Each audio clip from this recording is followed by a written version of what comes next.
Hey, buddy. What's got you so down? Hey, Court. I'm looking for a gift, but I just don't know what to get my Gettys nerd friends and family. It sounds like we need to have a talk. Come on. You love this place, don't you? You bet I do. It's my favorite place in the world. Well, you see, at Addressing Gettysburg, it's our mission to keep these stories alive. How do we do that? I'm glad you asked, Sport. You see, Gettysburg is the gateway to the most brutal and crucial time in American history, so we interview experts, and our listeners learn with us. That sounds amazing. It is! Mike, are you f***ing serious? What? It's for the commercial. What benefits do patrons get? You mean besides up to 4 premium episodes per month and Matt being the bee's knees as host? How about early access to special episodes, behind-the-scenes insights, and discounts for ticketed events? Whoa! None of the other history channels I follow do that for their listeners. That's because Addressing Gettysburg doesn't take its listeners for granted and really cares about us learning American history. You know, I should gift my Gettys nerd friends and family an Addressing Gettysburg Patreon membership. You see, the answer was right under your nose the entire time. Make Addressing Gettysburg's Patreon a gift for the Gettys nerd in your family this holiday season. Addressing Gettysburg wants you to learn about the Civil War with us, and we need your support. We'll run this ad until it gets annoying, and then we'll run it until you become a patron at patreon.com/addressinggettysburg or by scanning the QR code on your screen. Happy holidays. The hell are we staring at? No idea.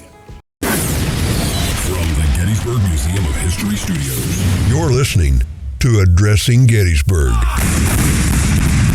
Hello, ladies and gentlemen. Welcome to this episode of Addressing Gettysburg. And today we are talking with Gary Gibson from the Sons of Union Veterans. And we are talking about Remembrance Day.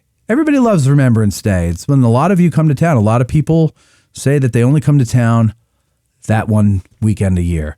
And they like the parade. They like seeing all the reenactors and everything.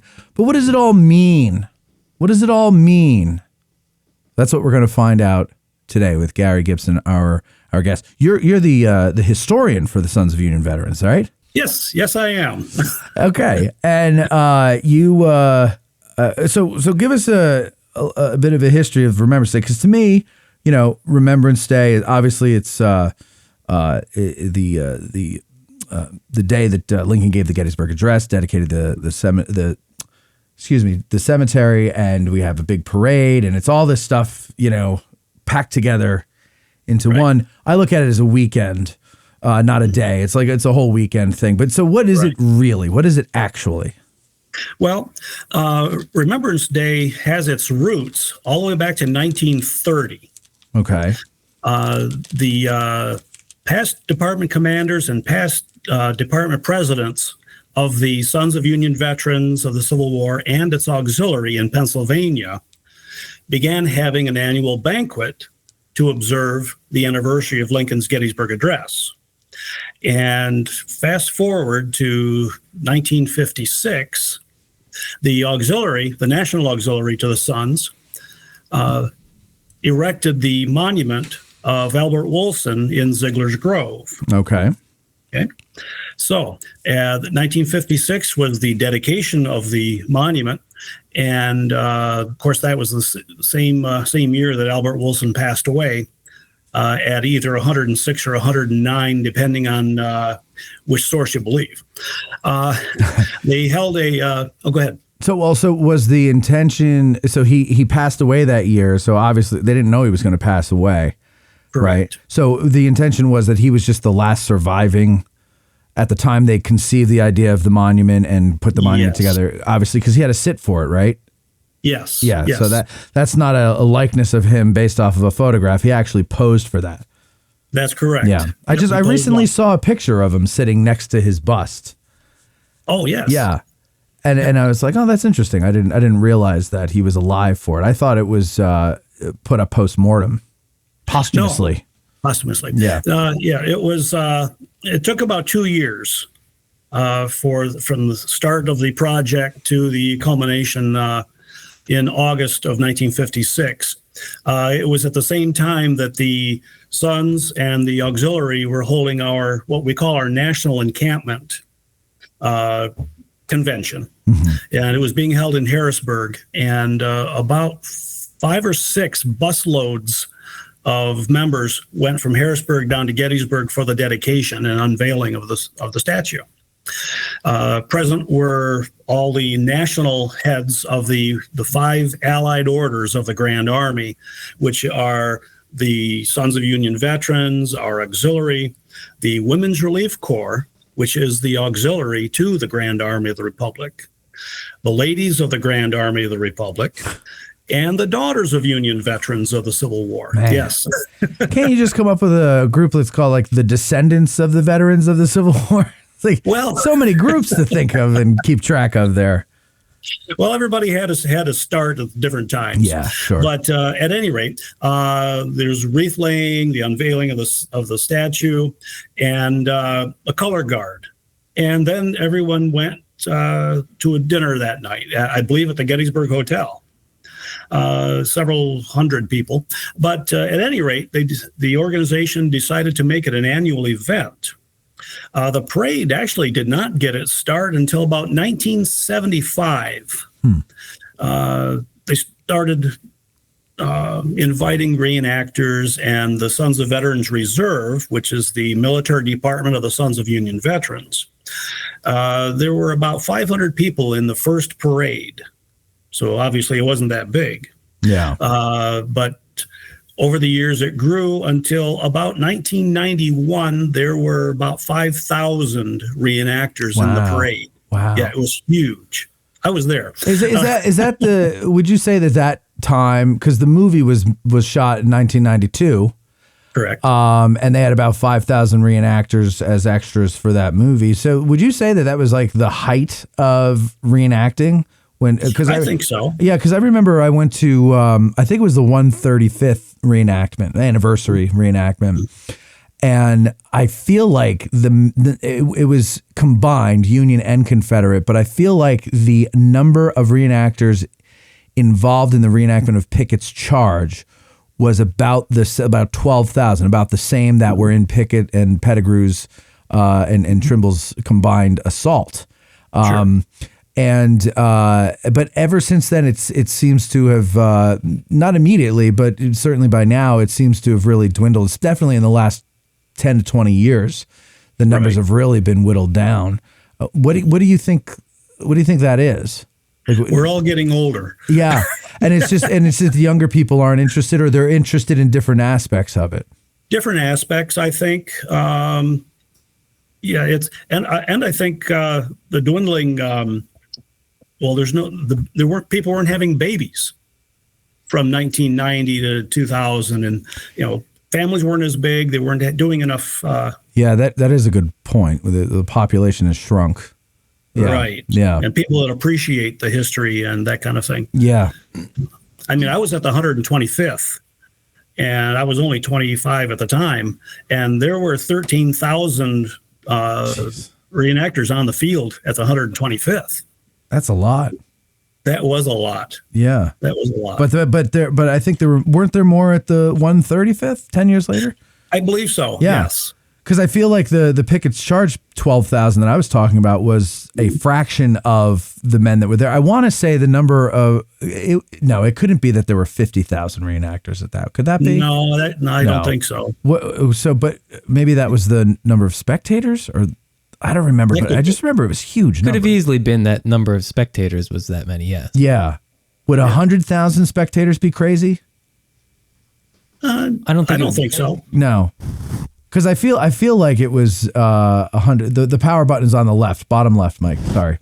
I feel like the numbers that I had always had in my head were that there were maybe 20,000 reenactors. Would that make sense?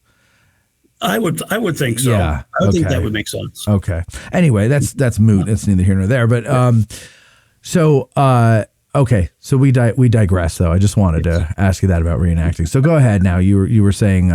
in the history of the world? Well, the parade did grow exponentially, and of course, since the 1990s and into the 2000s, the participation has dropped. But I think the excitement and the love of Remembrance Day weekend for the reenactors and for the members of the Sons of Union Veterans has not diminished at all. No, I mean, I actually kind of, as much as I hate winter and late fall going into winter, I always look forward to Remembrance Day weekend and the parade because it used to be the last big thing that everybody came to town for, and then all the locals just had a little sigh of relief. You have your town back to yourself until about March or April. And it's nice, it's the beauty of living in a seasonal tourist town is you have your ebb and flow and then, you get your breaks. But now that kind of lasts till about New Year's now. It's different because we have, the Christmas festival and other things going on that bring people here, which is also nice. But yeah, no, and I know a lot of people, like I said before, like a lot of people come to Gettysburg only on Remembrance Day weekend. Mm-hmm. Yeah. Well, on that Saturday of the parade, there's several events going on even before the parade begins. For instance, I'll use Michigan as an example. Those of us members of the Sons from Michigan also belong to the SVR, and so Saturday morning we meet at the National Cemetery and walk to the Michigan section. We used to place 8.5 by 11 U.S. flags and state of Michigan flags on each grave. Unfortunately, the Park Service has not allowed us to do that for about 4 or 5 years. They're saying that, of course, we did it for about 25 years, and now they're saying, well, we can't let you do that. So now what we do is we go to the Michigan section, we hold a ceremony, we read the names of the dead, give a few biographies of some of the dead. We lay a wreath at the block in the front of the section, and have a moment of silence and that kind of thing. Are you allowed to leave the wreath, or do you have to take that with you? We are allowed to leave the wreath. Okay. Yeah. And the Park Service even went as far to say that we could not have a bugler play taps. Jeez. However, last year, some of the other states got around that. They had their buglers stand in the public cemetery on the other side of the fence. There you go. And blew taps. Yeah. Or you could get a saxophonist to do it in the National Cemetery because they said no buglers can blow taps. That's a good point. That's a good point. Yeah.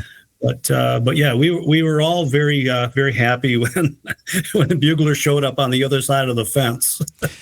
I can't believe they won't let you do that. Well, they're saying that's regulations. Yeah, I know what they're saying. We have to abide. Of course, we have to abide by them, and yeah, you know how that is. Oh, I do. I do. Okay, so you do that. So continue. Mm-hmm. Right. In the cemetery. And then several times we'll also maybe join in with another state, maybe New York or Pennsylvania, in their ceremonies honoring their dead as well. Like New York, there are several Michigan men buried in the New York section of the National Cemetery. Is that accidentally or? No, actually, Company C of the 70th New York Infantry came out of Van Buren County, Michigan. Really? Yes. I did not know that. Yes. At the beginning of the war, an entire, about 100 men from Paw Paw, Michigan, they wanted to enlist in one of the Michigan regiments, but they were all full. Okay. And so instead of just staying home and twiddling their thumbs, they tagged along with the Michigan regiments going to Washington, and they found a regiment that needed men. Huh. And it was the 70th New York, part of the Excelsior Brigade. Okay. And so they joined up and became Company C of the 70th New York. That's interesting. I'd never heard that before. Have you heard that, Mike? Yeah, I mean, it's not commonplace, but there's a few companies you'll find from different states or for various reasons. Usually it's bordering states. That's probably the only example I can think of off the top of my head. I've heard of a state that simply isn't near another state geographically. So that's a very interesting story. Right. Yeah. Okay. So then you do the ceremony at the cemetery. Correct. And then at 11 o'clock in the morning, we gather at the Woolson Monument in Ziegler's Grove and have a program there with wreath laying and also a Lincoln impersonator. It used to be James Getty, who was actually a member of the Sons of Union Veterans. Okay. And he would give the Gettysburg Address. And then the SVR will present a check to the Park Service. Generally, it's somewhere around $5,000. And this last year, in 2024, we hit the $90,000 mark. Wow. In donations. Over how many years? Almost 30 years. Okay. And all we ask is that it goes towards monument restoration, and it goes to whatever monuments need it the most. Mm-hmm. So we leave it up to the Park Service to choose which monument needs work. And actually, that money is the proceeds from the Civil War ball that we hold every year on Saturday night. Okay, that's right. Yeah. Okay, so you guys do that. Yes. And so what the people pay, obviously part of it, you have your costs too that you have to take care of, right? Correct. So after anything that's left over goes towards the park. That's right. Okay. Yeah. And so on this year on Saturday night, when we have the ball, the proceeds will be presented next year at the Woolson Monument. Very nice. And there are a few different balls held in Gettysburg that evening. Ours, the original and the ball, is held at the Eisenhower, or I'm not sure what it's called now. Yeah, it's still the Eisenhower. The hotel? It's the Eisenhower. Yeah, the Eisenhower, and then there's two down there now. The Eisenhower and it's in the main. It's in the Eisenhower, the main one. It's been there for it's still in the Eisenhower as long as I can remember, the late '90s or early 2000s. Yeah. Okay, so it's still the Eisenhower. Yeah. So the proceeds from our ball is donated to the Park Service. The other ball, I believe it's held in downtown in Gettysburg. I'm not sure who even puts that on, but and we don't even know what they do with their proceeds. Now, when you give them the check at the Woolson Monument? Yes. Do they make themselves get a commercial use permit? Because they don't like money changing hands on the park. I wonder if they make themselves get a permit. Well, I know I have to get one. Well, when you make the rules. I know. That's right. Do as I say, not as I do. Yeah. There you go. That's interesting. Okay. So you got the cemetery, you got the Woolson Monument. Yep. Then what? And then you have the ball. Then it's generally about noontime, and then that's when we have to go down and form up at the schools for the parade. It steps off at 1:00. We get done with the parade, and after the parade, many of the units, the regiments, if they have a monument on the battlefield, they will go out to their monument and hold services. And for Michigan, we rotated among all the Michigan regimental monuments. For instance, last year we were at the 9th Michigan Battery Monument down on down by the Pennsylvania Monument. Okay. This year we will be at the 24th Michigan Monument out on the First Days Field, and we have a short service. We talk about we have a presenter that discusses the action taken that day by the regiment. Then we have a wreath laying there, and then we go and have dinner. I'm trying to look it up and while you were talking there and come back with the number, but I don't have it. How many units were from Michigan here at Gettysburg? There were, let's see. Yeah, the 1st, 3rd, 5th, 7th, 24th, the sharpshooters, the Michigan sharpshooters, we're up on Little Round Top. Yep. And then the 9th Battery. And then Custer's Cavalry Brigade. So 5th and 6th and... I think there's 10 off the top. I think there were 10. What's the 10th one? 5th Michigan, 6th Michigan Cavalry, and then the 7th Michigan 7th Cavalry. Michigan Infantry. 7th Cav. The 7th Michigan. The cavalry's all together on the brigade monument, I think. Yep. Yeah. Yeah. Okay. So about 10, 11. Because you got the 7th Michigan. You said the 7th Infantry. Okay. 7th Infantry, All right. So yeah. about 10. Yeah. That's So it. 10. Yeah. Okay. Good. So so we every rotate year you have. It's not like you don't have a plethora of choices. So you've got. Correct. Yeah. You've got enough to occupy for your decade. Exactly, Yeah. yes. And now, of course, with the discovery of the Michigan men in the New York Excelsior Brigade, You got 11th one now. we're going to add the Excelsior Brigade monument onto our repertoire. Oh, that's nice. Yeah, good for them. So, okay, so let's talk about the parade for a bit. Sure. When was the first one? 30? Well, the first parade was about 1975. Oh, 7. Okay. 75. So the one and the one that we've got going on now has been going since 1975. The parade, yes. Yeah. But the Remembrance Day event itself, this year will mark 70 years, or next year will mark 70 years. So it's 69 years this year. Okay. And what has changed? When was your first parade that you were involved with? Oh gosh. I'm going to have to say my first Remembrance Day was in 1990. Okay. So about 15 years after the first one, right? Right. Okay. So that's that's still early on, I guess. So what is like the big difference you notice from then to now, when you started to now with the parade? Well, as far as the parade is concerned, participation level. Like I say, there were more reenactors, and a lot of us have aged out and are unable to march anymore. But that's probably the biggest thing. As far as any of the other smaller events going on that weekend, I think there's still a turnout there.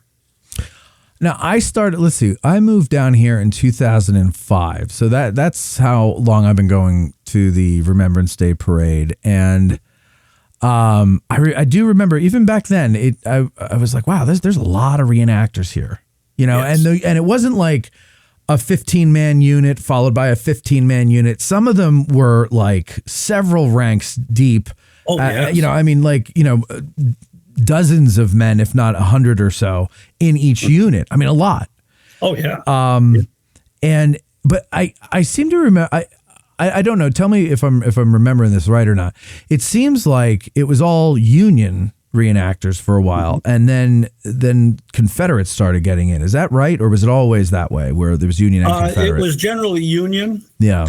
And then in the 90s, it was decided that we wanted to include the Confederate soldiers because there was a lot of talk about the reunions, the blue and gray reunions on the battlefield. And the thought was that we would bring in the sons of Confederate veterans, and they would join us at the wall, and we would shake hands. Do the handshake, the handshake and everything like that. So that was the idea, at least. But I personally have noticed that there aren't as many Confederates participating anymore. No, and you know what else I noticed too, from a spectator's point of view, when the Union troops come by, people applaud. They, will yell out to friends or whatever. And the strangest phenomenon is that when the Confederates come, when it's their turn, you could hear a pin drop. Yeah. Everybody is very quiet and kind of uncomfortable about it. And I know I know a guy who marches alongside them on the sidewalk with a sign of protest about the Confederate flag and everything. And do you think has there been talk of maybe changing that back to the original way since the Confederate everything is kind of not that I've heard or been told. I think we still would like the Confederates to join in with us. It's totally up however they want to do it, if they want to participate or not. You don't plan the parade, or you're not on who's in charge of the parade? The Sons of Veterans Reserve is in charge of the parade. I am a member of the SVR, but I'm just a private. Okay. So you don't have much power. Yeah. Okay. Believe me, it's a good place to be. Sure.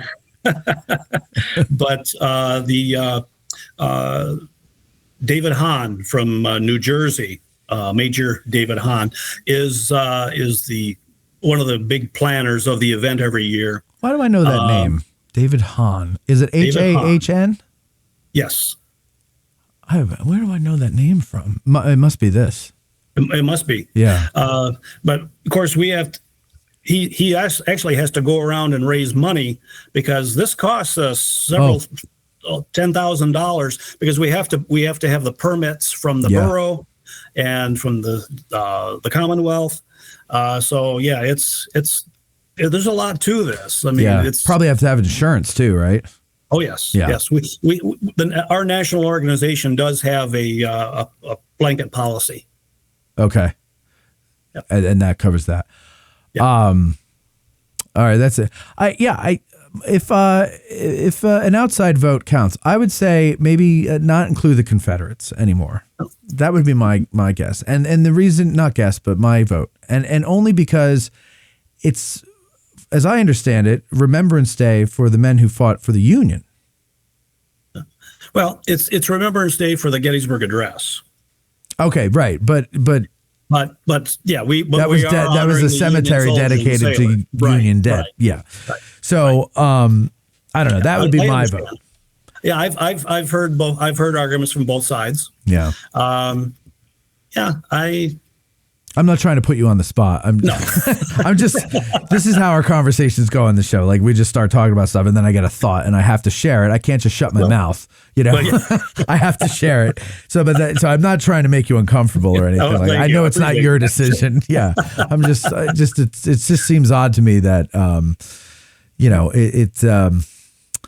I don't know. It's funny because doing this show, I've my attitude towards the war and a lot of the aspects of studying it have changed over the years. Because my attitude used to be, well, it was a family squabble and we couldn't talk anymore, and so we went to blows, and but we're all Americans. That's the way I used to think. I fell for that. Right. And but then the more I thought about it, the more I spoke with veterans of current wars, and got their opinions on these things. One of them was a sergeant in the Army. The other one was a brigadier general in the Army.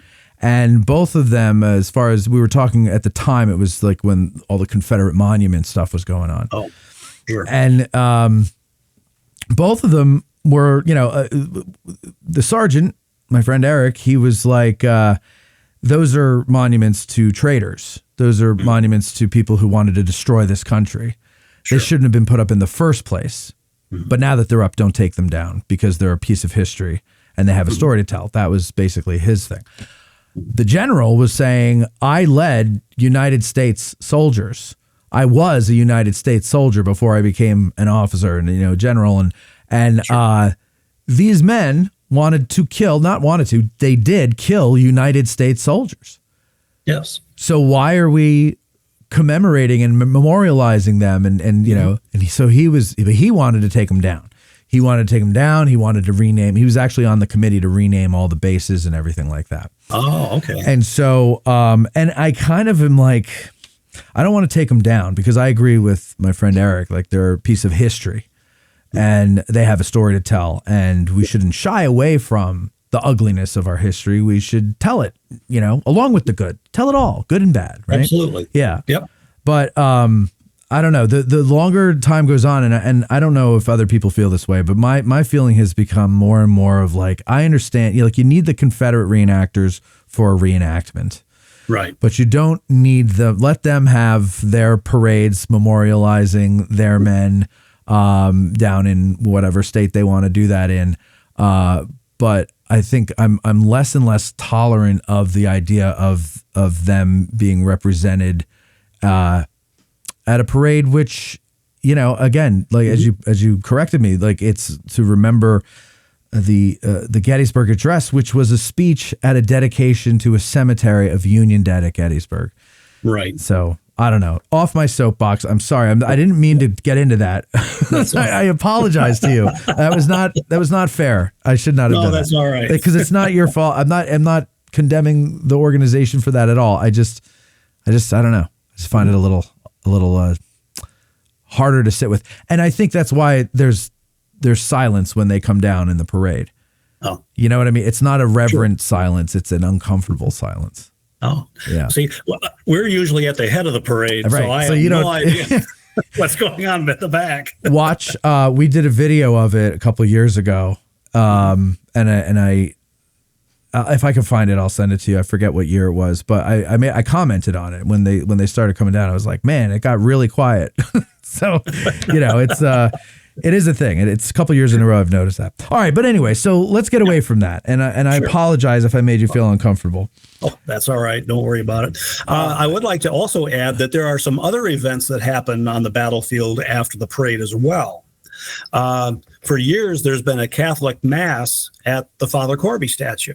Oh, I didn't know that. That's interesting. Yep. Okay. Mm-hmm. Like a full Mass. A full Mass. Mm-hmm. Communion and everything? I'm sorry? Communion and everything?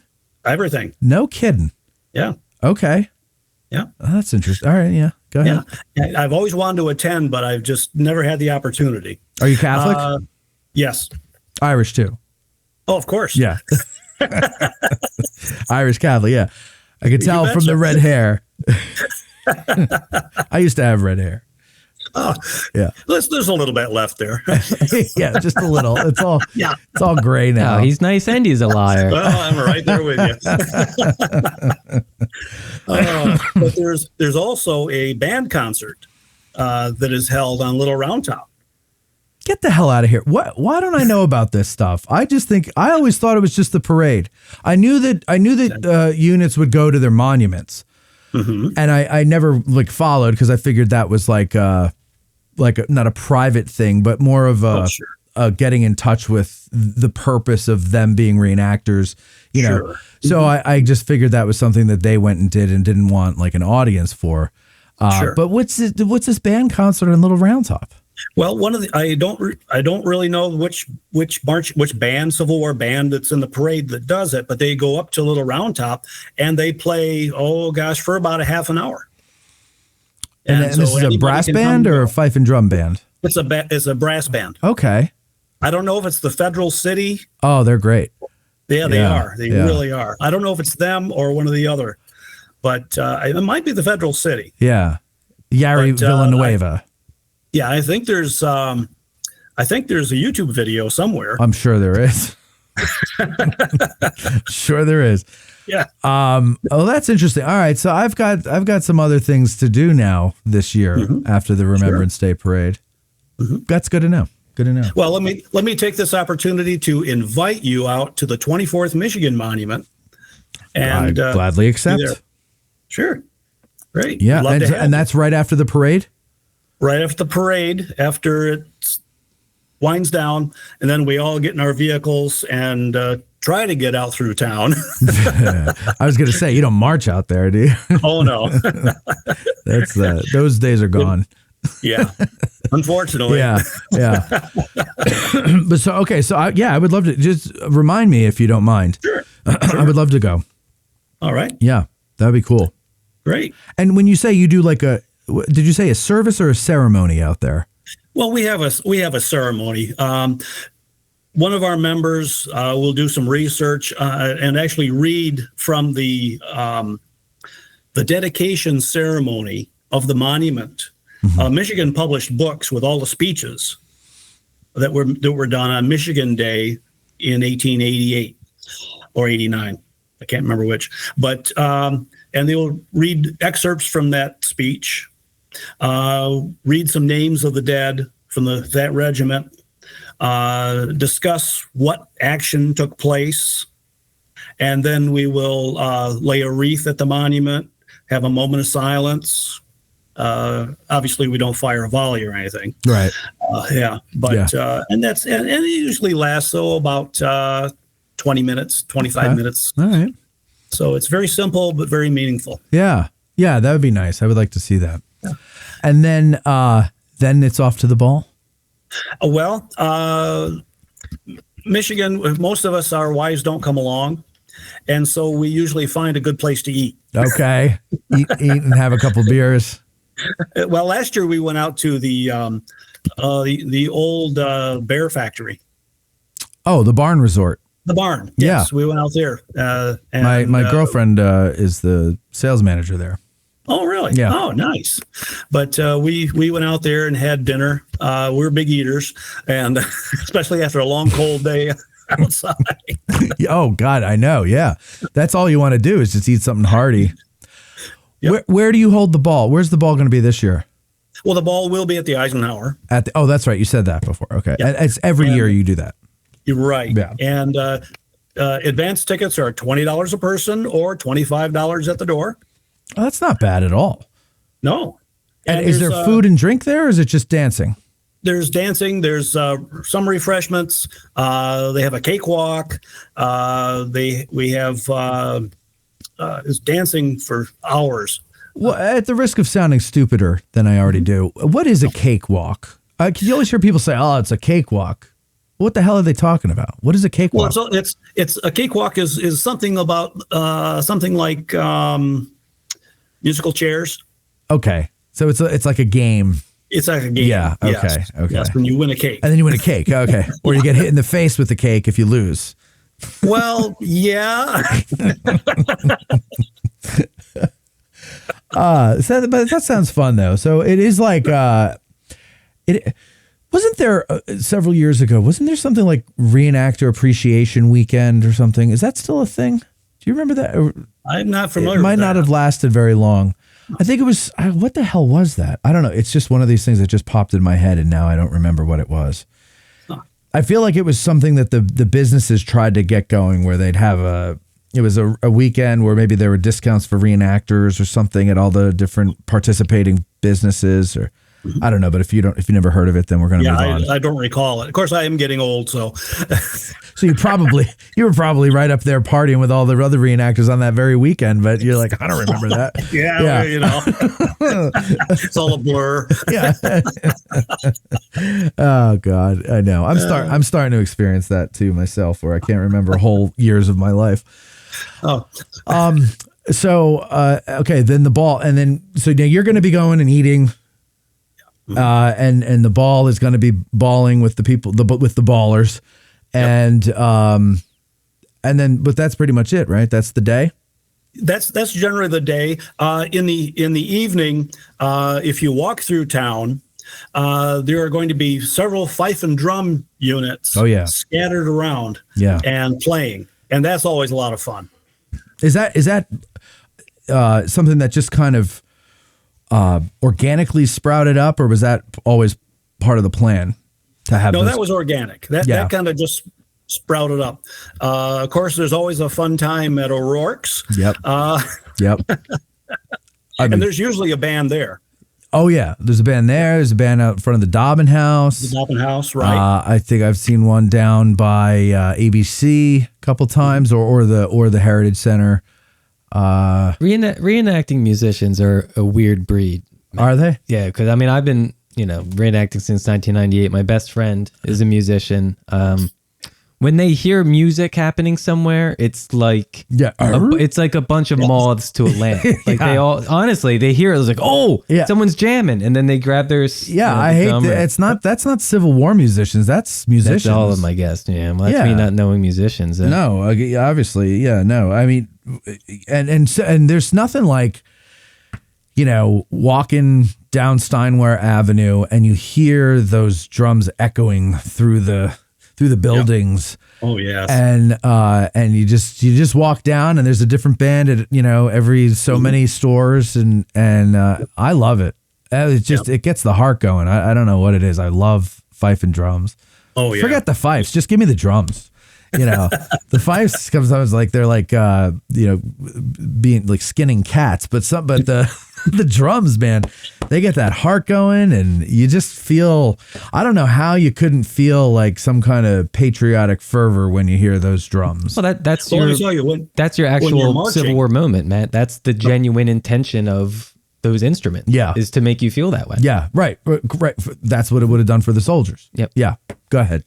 I was going to say when we're marching in the parade with the fifes and the drums, I mean it's really a unique experience. Yeah, and it's for me when I was reenacting every weekend, for me it was trying to experience or get a taste of what the soldiers experienced. Mm-hmm. I mean, drill, firing your musket, getting into a battle.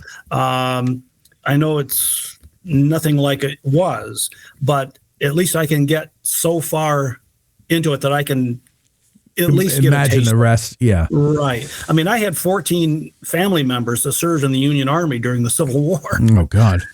And 2 of them never made it home. But I know that the ones that did, they all joined the Grand Army of the Republic, and every Memorial Day they were out parading to the cemetery. But now, the Sons of Union Veterans, are they like somehow related to the GAR? We are actually the legal heir and official representative. We were founded in 1881 as their cadet corps. Okay. We were founded in Pittsburgh, Pennsylvania. Mm-hmm.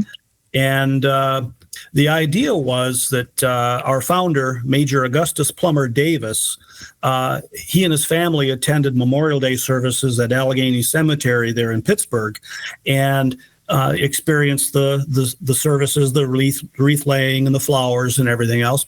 And he said that as he was on his way home, he was thinking, this is great, but who's going to carry this on when the soldiers are all gone? Yeah. And so he thought to himself, he says, and he had 2 sons of his own, and he thought, well, he says, who better than our own sons? Makes sense. And so when he founded the organization, it was with the thought that the sons and grandsons of the soldiers would take up the cause, if you will. And within about 15 years, there were 200,000 members of the Sons of Veterans. Wow. Yep. How many members do you have now?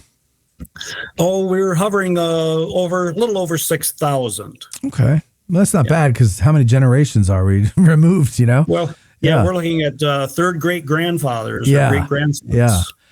That's pretty remarkable, though, that it's still going, and you guys that there are at least several thousand of you willing enough to, or not willing, but where this means enough to you to keep it going.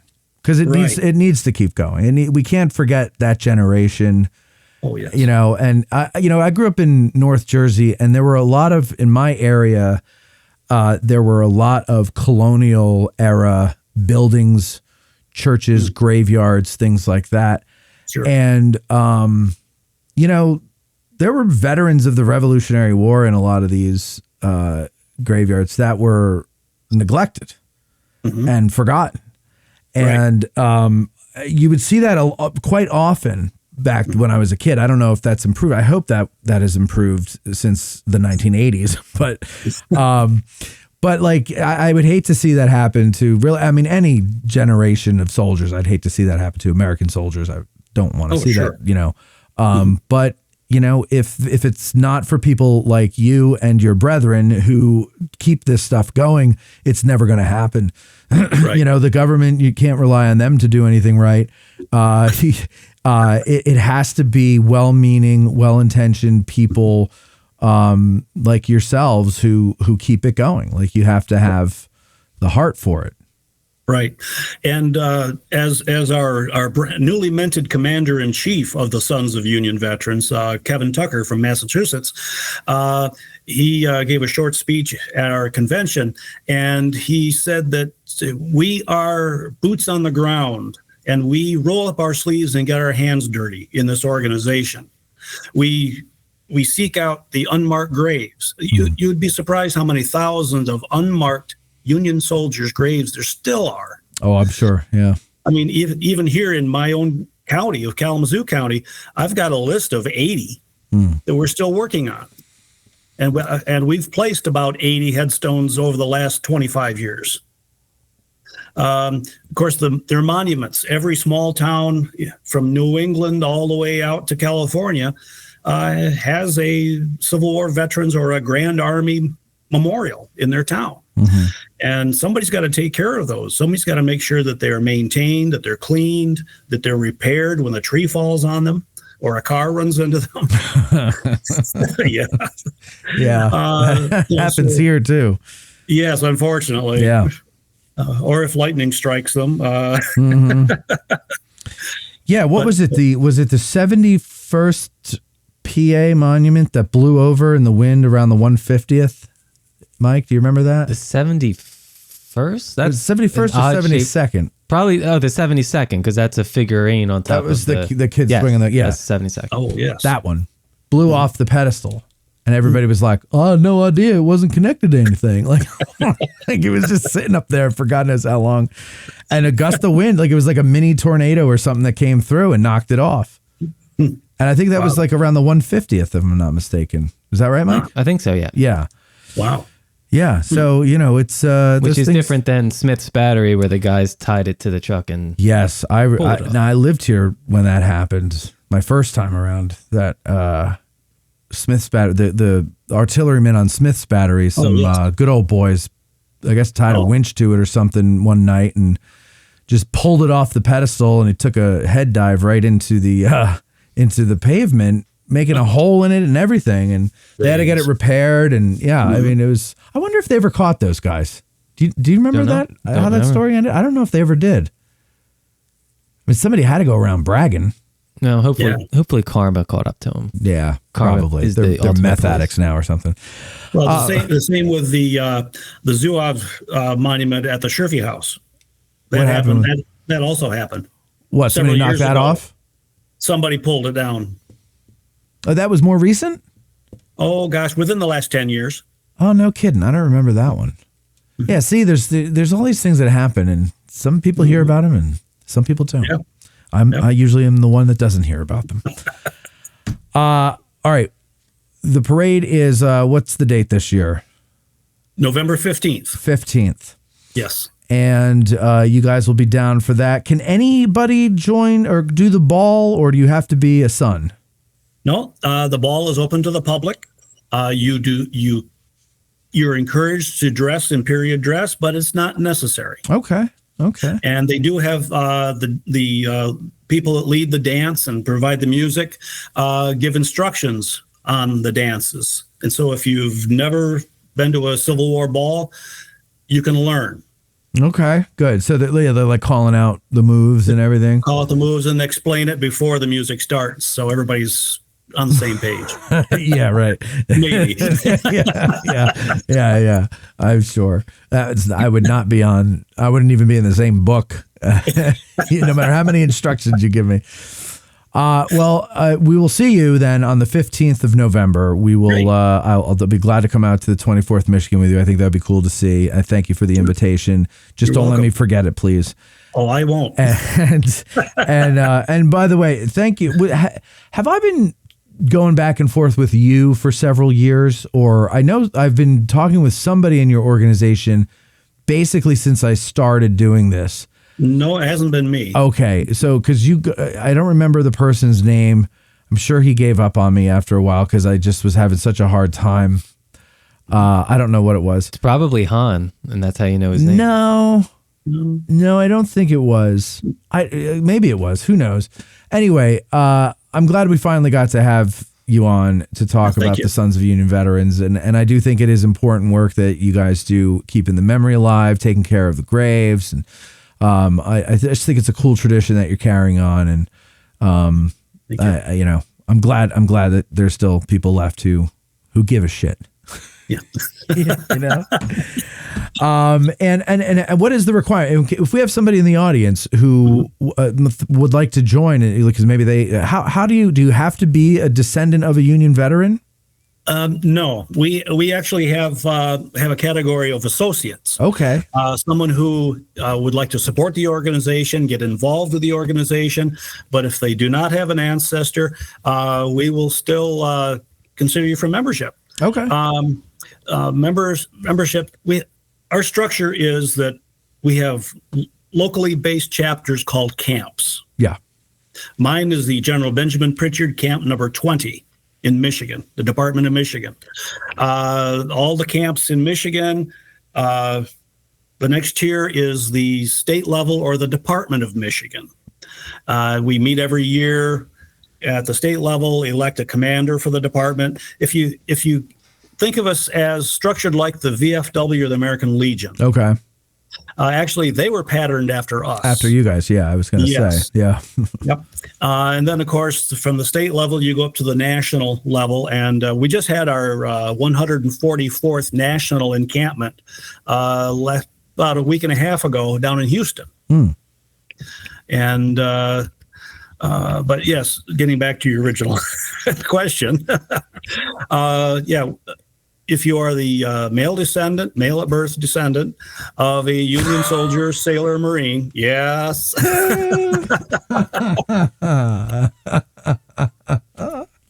Okay. Yeah. Then go to our website SUVCW.org and learn about joining. We're always looking for more hands to help with the work. And it's a fraternal organization. It's a brotherhood. Yeah. Do you guys have bars with cheap beer like VFWs do? No. Oh, you'd get so many more members. It doesn't mean once in a while we may not patronize one. Yeah, I'm sure. But, I know that. After a hard day's work in the cemetery, Yeah. No, but so I know a lot of people in our audience have ancestors who fought in the war and are interested in things like this. So I just wanted to let them all know if you guys meet eligibility requirements, give them a call or contact them and go ahead and join. They could use your support, and you probably want to be part of a fraternal organization because once you hit 35, you got to get into something because it's just going to get worse and worse as time goes on. Hey, you might as well get into something that you're interested in, Exactly. Gary Gibson, thank you very much, sir, for coming and talking with us. And I really enjoyed our conversation. I hope I didn't make you feel uncomfortable with the Confederate stuff. I just went on a tirade. That's all right. Not a problem. I appreciate it. Okay. Mike, thanks for your help in the back once again. And ladies and gentlemen watching, thank you very much for your support and for watching this. And we will talk to you next time. Bye-bye. All right, Gary. Thank you, Gary. All right. Thank you very much. You're welcome. We'll look forward to seeing you in November. Yeah, I'm looking forward to it. Thank you very much for the invite. I appreciate it. You're welcome. All right. And don't let me forget. I will. Okay. I will not. Okay, good. I'll talk to you later.